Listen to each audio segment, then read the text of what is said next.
Religion without a personal encounter with Jesus Christ will not save the soul, and it will not bring the peace that your soul longs for. You may be a member of some other religion. You may be Catholic, Protestant, Jewish. You may be Hindu, Muslim. Whatever your background, you may not have any religion. Hercules asked, wait, have you ever had a war with him? The answer is yes. Then he said, what was the outcome of the battles? The answer is, I replied, sometimes he was victorious and sometimes we. And then Hercules asked, what does he order you to do? And then he says, he tells us to worship Allah and Allah alone, and not to worship. But wearing penitential clothes, even though he's an emperor, carrying the icons of the Virgin Mary, using his money and treasure to retrieve a piece of wood because he thought it was sacred. And this hadith is meant to convince us.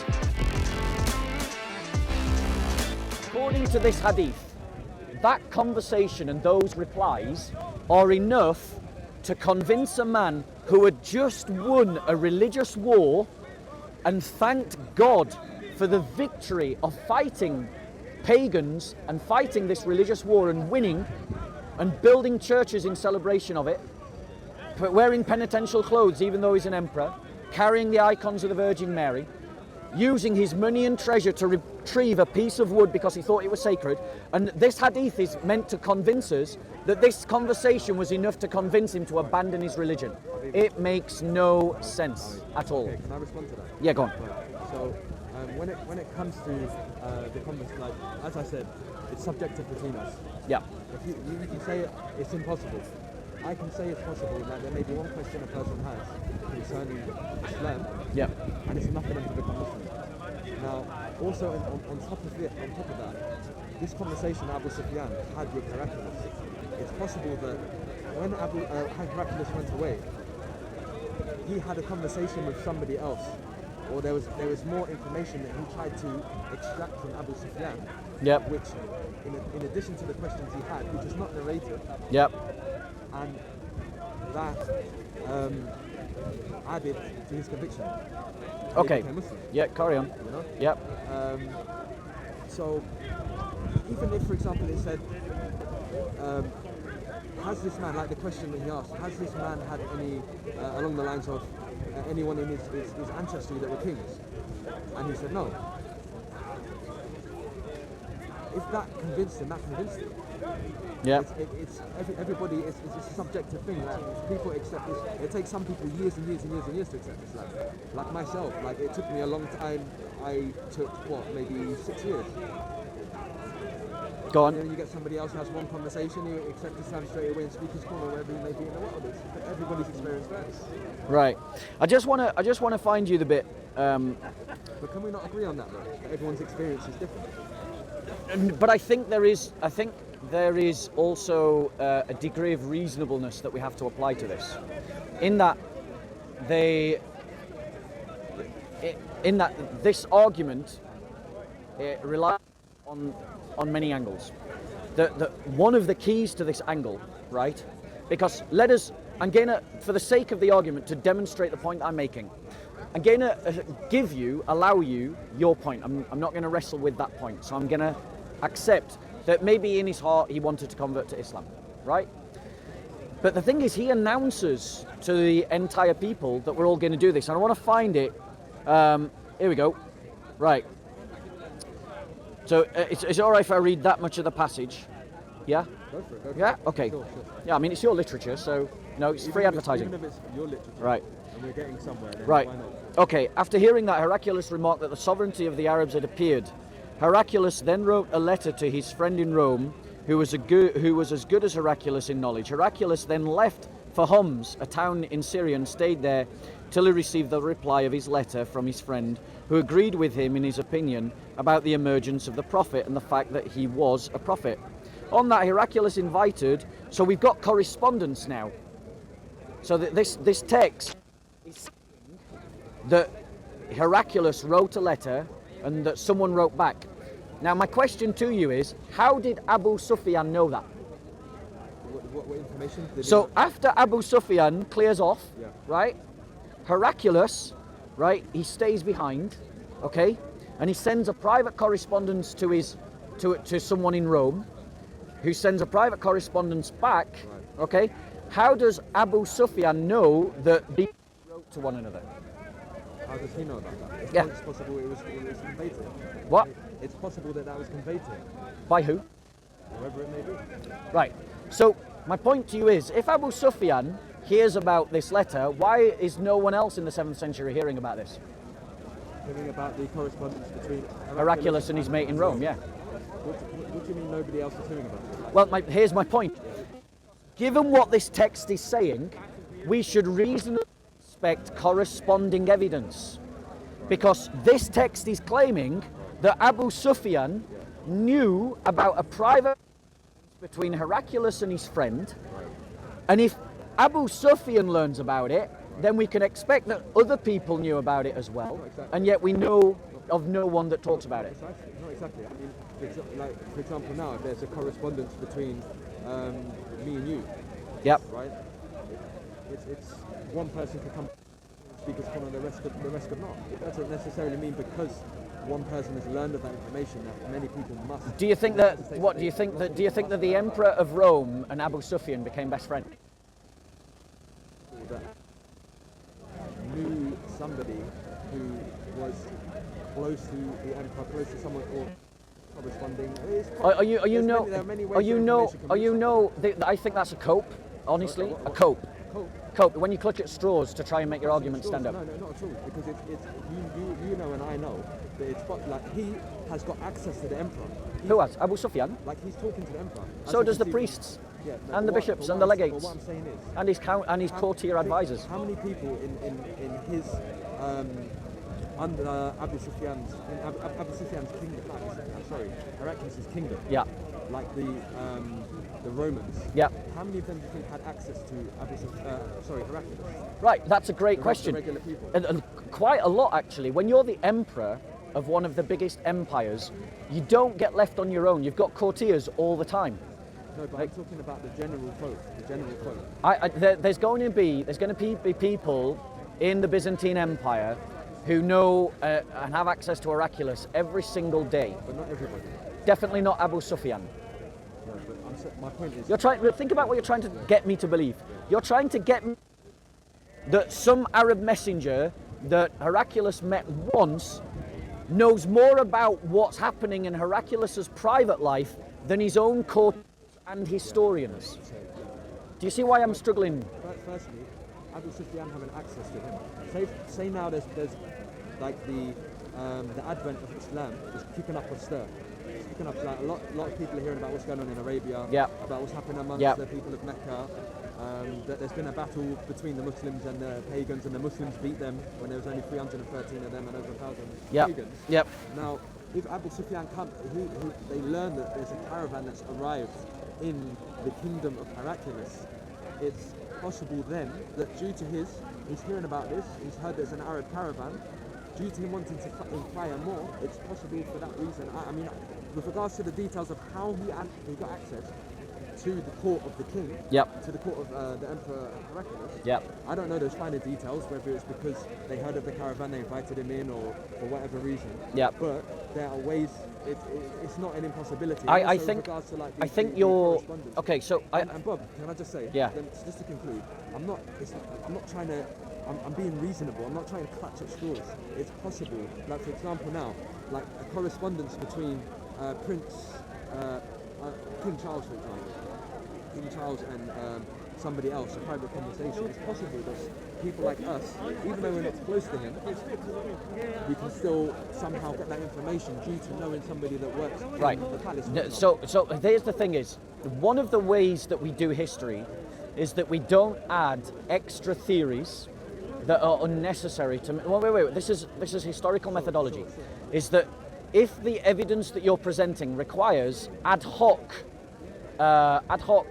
extra links in the chain for it to hold up to scrutiny, it means that the evidence you're presenting shouldn't be trusted. But the thing is, and that's what you're doing right now. You're adding extra links to the chain because I've asked you a question that demonstrates the falsity of the text itself. Can I just push back on what you just said? Yeah. Now, going by that criteria, going by you're saying you can't basically theorizing. You need evidence, basically, is what you're saying. I need evidence for what I'm claiming. Yeah. Essentially.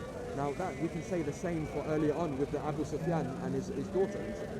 You didn't have evidence that information reached Abu Sufyan that his son-in-law had apostatized. Which is why, if you remember, earlier in the conversation, I said that's a possibility, but I argued why it's also more reasonable to suggest that he would have asked why his daughter had not returned from Abyssinia. But again, that means you're going against your own criteria, because you're Which is more reasonable, that a man should ask about his daughter's disappearance or not?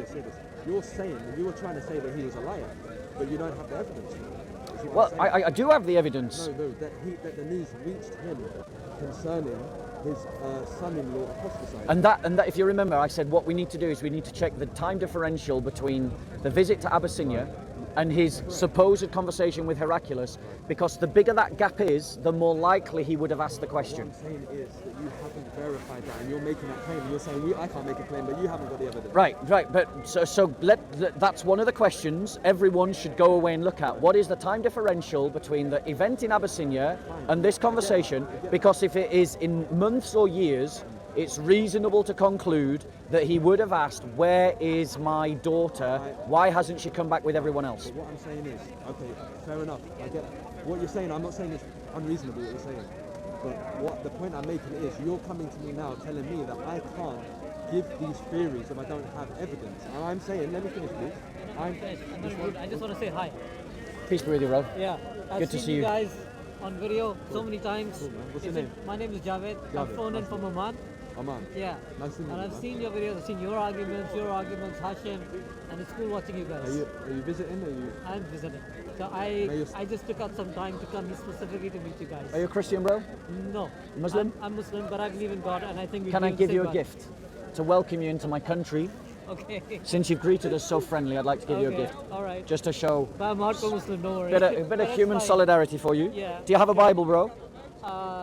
If you're gonna give me a Bible, I read everything online, so I do have an e-Bible. Then I won't give you a Bible. I'll give you a book you can't get on Okay. Yeah, I'm so sorry. I'm being rude. I interrupted you guys. There you go. Okay. Merry All Christmas. right. Thank you. Take care. Where you're staying? Right, so... So, but the point, because I was talking. Yeah, you were. So the point I'm making is, you're telling me that I'm basically theorizing. I'm saying you were doing the same thing earlier. What I'm saying is that you're trying to explain away something that a reasonable man would look at this and go, right, this causes us to doubt the evidence. Let me finish. Causes us to doubt the evidence because the narrator of this hadith is claiming to know about the private correspondence of the emperor. Remember, this emperor spent his entire life, yeah. Seems like it's moved. I don't know. Yeah, this emperor spent his entire life fighting the Muslim world, right? In history, that's a fact.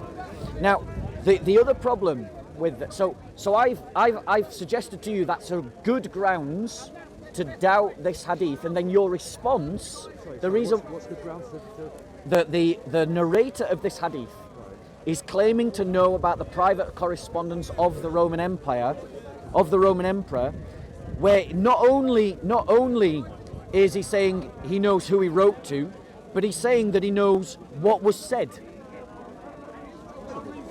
I think a reasonable man would conclude that without corroborating evidence, it's more likely that this is a lie. No, I think a reasonable person can say that it's possible for such information to reach people. How many private conversations of like in the palace, for example, here, and private conversations amongst politicians and sensitive information gets leaked to the public here? Yeah, so that's my point about corroborating evidence. If your argument is true, then, and bear in mind what comes next in this story, and I'll just read it because it adds to my point, but it's linked to the previous point. So in this hadith it goes on to say that on that Heraclius invited all the heads of the Byzantines to assemble in his palace at Homs. He goes on to say that Heraclius invited, listen to this next bit, all the heads of the Byzantines to assemble in this palace at Homs. When they assembled, he ordered that all the doors of his palace be closed. Then he came out and said, "O Byzantines, if success is your desire, and if you seek right guidance and want your empire to remain, then give a pledge of allegiance to this prophet," i.e. embrace Islam. So here he's invited all of the elites of Rome to embrace Islam, right? Look at their reaction according to this story. On hearing the views of Heraclius, the people ran towards the gates of the palace like onagers, but found the doors closed. Heraclius realized their hatred towards Islam, and when he lost the hope of them embracing Islam, he ordered that they should be brought back in audience. So in other words, the Hadith is saying that this is a traumatic event. And this is all the leaders of the Byzantine Empire. That's bishops and its legates, right? Councils, consuls, those kinds of people. Are you telling me that the entire literate class that have this traumatic event, none of them bother to record it in history, none of them put it down in a letter? This is why a reasonable person, if this story was true, would expect corroborating evidence. And we have none, zero, nada. Just to push back on that. When it comes to like, if you said if such a traumatic event occurred, Yeah. why was it not recorded by the people that were Experienced it. The people who were there. Yeah, like the Gospels. Right. It's possible. How long ago was this? This is over 1400 years ago. It's possible. Like people here, people in this day and age, people diary. They journal. Sorry. Yeah. They journal. Yeah. Right. They may go home and they may express it to their family. Yeah. Something happened at work today. Yeah. This event happened. My boss did such and such. It was Yeah. such a nasty thing. Yeah. He did Yeah. whatever. They just tell their family about it. Yeah. It's possible that they write it down and they send a letter. Yeah. So, just because we don't actually have it, does not mean that they did not record it down. People have different methods. Yeah, no, you're arguing that the absence of evidence is not evidence of absence. Basically. And I agree. The absence of evidence is not evidence of absence. But my point to you is this, is that in the absence of corroborating evidence, in the fact that the evidence, the only evidence that you have is 200 years later from the event that it describes. Sahih al-Bukhari is 200 years later. That's another discussion. You're talking Right. about the hadith because the Yeah, hadith. let me continue. The fact that the character, the story itself raises some really peculiar questions about knowledge that's beyond Abu Sufyan's control to know. The private correspondence between the Emperor of Rome and a friend. It's not beyond this. The fact that there's a question mark about whether Abu Sufyan is a liar in the story. The fact that the entire elites of the Roman world, according to this story, go through a dramatic experience, and we find no corroborating evidence to it at all. None from the 7th century. The fact that what we do know about Heraclius is that he was a deeply religious man who fought a religious war to retrieve a religious icon and recapture the holy city of Jerusalem, all point to us as knowing or of having certainty, a high degree of certainty, that this hadith is a fabrication. Just to push back.